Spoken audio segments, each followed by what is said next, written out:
Rumagasa ang putik mula sa Bulkang Mayon matapos ang magdamagang pag-ulan sa Albay. May report si Gary Carillo ng Radyo Pilipinas.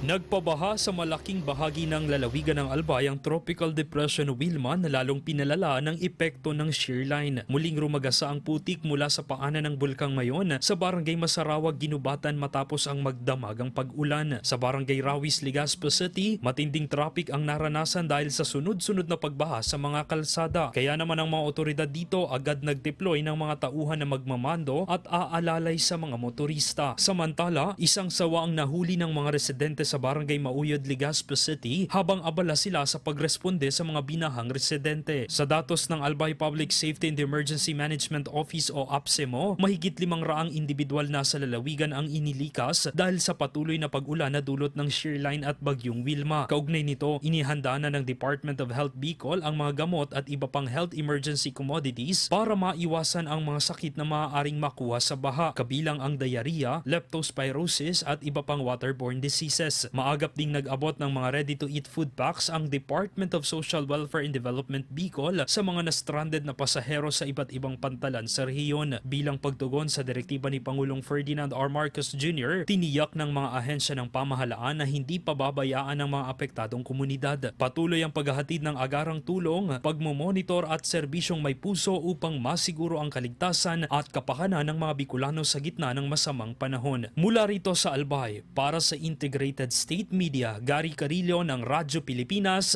Radyo Publiko.